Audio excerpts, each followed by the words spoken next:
안녕하십니까. 새누리당 인천시장 예비후보 유정복입니다. 존경하는 인천시민 여러분, 오늘은 시민이 행복한 도시, 경쟁력 있는 도시를 만들기 위한 세 번째 약속을 말씀드리고자 합니다.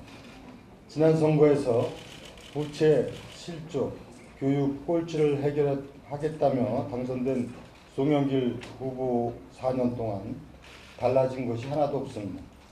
부채는 오히려 13조로 늘었습니다. 교육은 여전히 꼴찌입니다. 송영길 후보가 추진한 학력 향상 선도학교의 수능 성적은 오히려 떨어졌고 교육 예산 1조 원 시대를 열겠다고 했지만 절반 수준인 5천억 원에 불과했습니다. 원도심을 활성화시키겠다고 했지만 도시재생기금 3조 원은 한 푼도 만들지 못했습니다. 원도심과 신도심의 재정 자립도 격차는 계속 벌어지고 신도시와는 반대로 원도심 인구는 줄어들고 있습니다. 또한 해가 갈수록 실업률이 늘다 보니 3년 연속 전국에서 가장 높은 실업률 속에서 시민들의 행복은 점점 줄어들고 생활과 삶을 비관하여 자살하는 사례도 늘어 자살률이 특광역시 중 1위입니다. 부채 문제도 교육 문제도 해결하지 못하고 시민들의 삶을 더욱 힘들게 해 놓았으면서 여전히 모든 것을 전임 시장 탓, 대통령 탓으로 돌리고 있습니다. 존경하는 인천시민 여러분, 안보와 안전은 어떠합니까? 송영길 후보는 우리 국민 30명이 사상당한 연평도 폭격에 대하여 우리 군의 훈련 탓에 일어났다는 그릇된 안보관을 가지고 있습니다. 현장에 방문해선 그을린 소주병을 집어들고 이게 진짜 폭탄주네라는 말로 충격과 고통에 신음하는 희생자 가족과 연평도 주민들께 씻을 수 없는 상처를 주었습니다. 안전 또한 마찬가지입니다.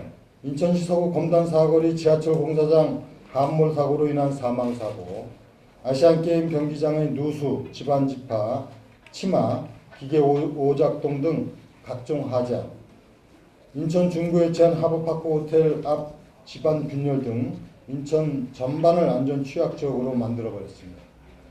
더욱이 송영길 후보는 이번에 문제가 된 세월호가 있는 청해진 해운에 작년 말에 물류 대상 특별상을 직접 수여하였다가 세월호 사고가 터지자 부랴부랴 취소하기도 하였습니다. 안전을 책임져야 할 단체장으로서 자신이 했어야 할 역할을 하지 않은 송영길 후보가 적반하장격으로 이번 세월호 사건을 정치적으로 이용하려고만 하고 있습니다. 특히 시민의 건강과 직결되는 수도권 메리트도 여전히 해결되지 않았습니다. 2011년부터 송영길 시장과 박원순 시장 간 상생발전과 미래도약을 위한 서울 인천 공동 합의문을 통하여 수도권 매립지 문제 해결을 위한 실무 태스크포스를 구성했으나 여전히 서울시는 매립 현장을 요구하고 있습니다.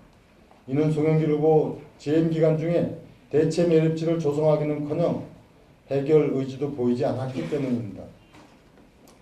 존경하는 인천 시민 여러분, 시정을 파악하는 데 3년이나 걸린 송영길 후보가 당선인 신분으로 아시안게임 주경기장과 관련하여 잘못된 정책 판단을 하고 오락가락한 행정 때문에 아시안게임 관련 국비를 받기 위해 100만인, 200만인 서명을 하시느라 고생하셨습니다.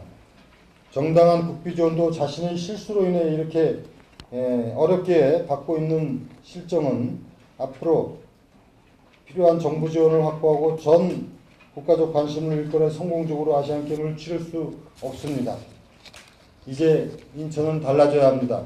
사람들이 와서 살고 싶은 인천 시민들의 행복한 인천을 만들기 위해서는 교육, 복지, 안전 등에 대해서도 우리 인천은 더 나아져야 합니다. 아시안게임도 훌륭하게 치러내야 합니다. 인천 학생들의 학력 향상을 통해 인천의 자존심을 세우고 인천 시민들에게 조금이라도 나은 복지 서비스가 제공되도록 하며 안전한 생활이 될 수 있도록 해야 합니다. 그러려면 우선은 교육도시가 되어 학력 향상을 위한 획기적인 정책을 수립하여 인천을 바로 세우고 국제도시 인천에 적합한 창의적 인재를 키우는 기반을 조성함과 동시에 학부모의 부담도 줄이도록 하겠습니다.